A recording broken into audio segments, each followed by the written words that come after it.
Hey guys, this is the Super Review Show for this review of the 1984 film Ghostbusters.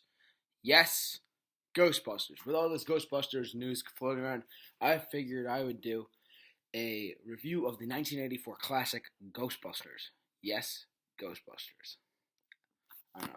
Anyways, so it starts off with you have three main characters, and then you have some side characters that come along to the bigger story throughout the film. You start off with Bill Murray's character, which is Peter Venkman. You have Ray Stantz, which is Dan Aykroyd's character, and Egon Spangler, which is Harold Ramis's character. You also have Sigourney Weaver, who plays the Peter Venkman love interest. Rick Moranis plays the annoying neighbor of Dana, who is Sigourney Weaver's character. And you have Ernie Hudson, who later joins the team as Winston Zeddemore. Those are your characters. Now that being said, the background on this film is that during production in 1983, they had an idea for, hey, let's have paranormal eliminations investigations called Ghostbusters, which is actually a really, really cool thing. I mean, I love Ghostbusters. I have the Ghostbusters video game downstairs. However, I will say that Ghostbusters 2 was a bit of a drop-off. I will say that, though. Anyways, point being. So, in the film, a bunch of ghosts start haunting around New York City, which is where their base is. And I'm not going to lie, I really love their car that they use, the Ecto one, which they used to drive around everywhere. They drive around New York City,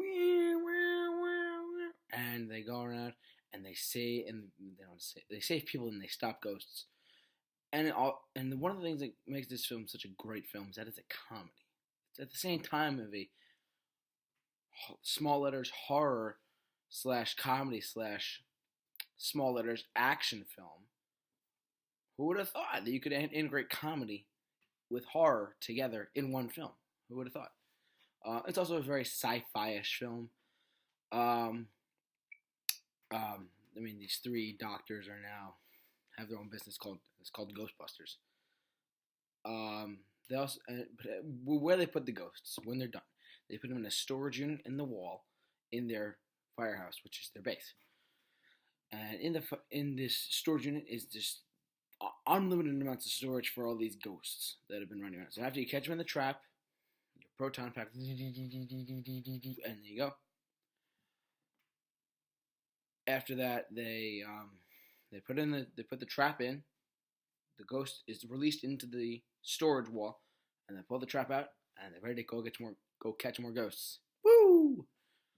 But then all of a sudden, their first customer is Dana, who's played by Sigourney Weaver. But she starts experiencing stuff ahead of time, and then throughout the film, they go through. They kind of tie it through.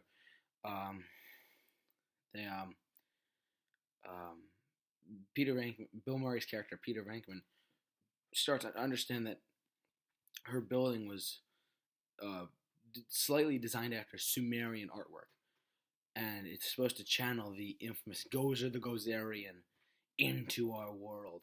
And the only people that can stop it, because we don't know who it is, because it could be a guy, it could be a girl, it could be anything it wants to be. But the only people that can stop it are the Ghostbusters. So, now that being said, during the film, you also meet a guy named Walter Peck, who Peter Venkman just can't stand the guy. He can't stand him at all.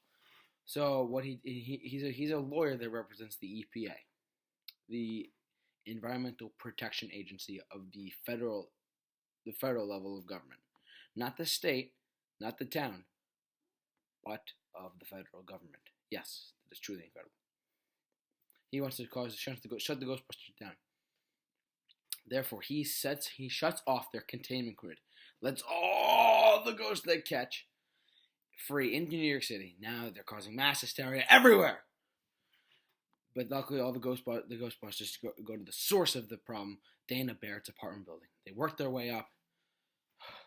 They have to walk up the stairs because the elevator's broken and the power's out, and it's hysterical. But eventually they saved the day. But I will say, and yeah, that's pretty much how the Ghostbusters works. There was a sequel called Ghostbusters 2. I'm not going to talk about it that much, though. It's a bit of a drop-off for me, I'm not going to lie. But yes, so this has been the review of the 1984 film Ghostbusters. So, and for all your supernatural elimination needs, stick to the Super Review Show. I'll see you later.